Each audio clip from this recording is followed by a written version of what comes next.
takých spoločností v rôznych rodoch. Zistila tá druhá skupina, že graf môže byť stĺpcový, kruhový, či aké grafy sme robili na fyzike? Aký graf sme robili? Stĺpcový, kruhový alebo čiarový? Čiaru sme robili, čiže to bol čiarový graf. Čo prečítal pod tým grafom? Spojnica bodov diagramu znázorňuje charakter určitej funkcie. Čiže je to nejaká spojnica bodov. To nás bude teraz zaujímať. Spojnica nejakých bodov. To sme robili aj na fyzike. No a ty si v tom druhom slovníku našiel čo? Čiže je to nejaké symbolické zachytenie údajov. Ak ja viem nejaký graf, mám pred očami, tak ja z neho viem tie údaje vyčítať. Čo tam našli, ako sa robí graf? Čiže je to na stránke vydavateľa alebo vlastne výrobcu programu, v ktorom ideme robiť. Čiže teraz chcem urobiť graf z týchto údajov, tak si označím bunky, ktoré do toho grafu môžu byť stĺpcové, môžu byť kruhové, čiarové, koláčové, no ale my potrebujeme to ísť.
A potom čo sme urobili?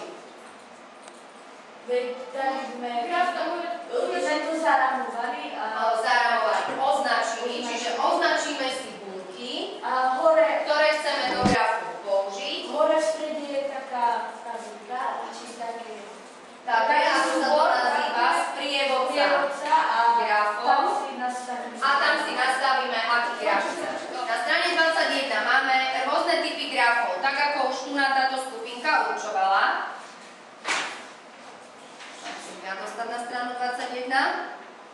No a máme tu stĺpcový, kruhový a čiarový diagram. Ty prečítaj, čo tam máme k nemu. Kamaráti sa dohodli, že zorganizujú špeciálnu akciu výstavu starých fotografií svojich detkov, babičiek a starých zvyklých fotografií, kto priniesol. No, vieme z toho grafu určiť, koľko fotografií kto približne doniesol?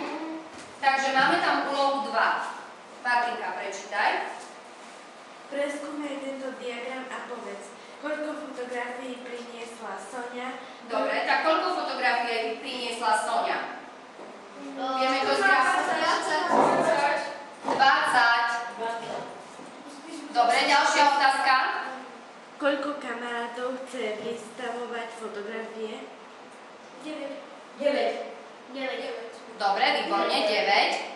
Dobre, ďalšia otázka. Kto ich priniesol najviac, kto najmenej? Výborne, kto najmenej? Juro. Ktorý chlapec sa snažil najviac? Eva. Martin.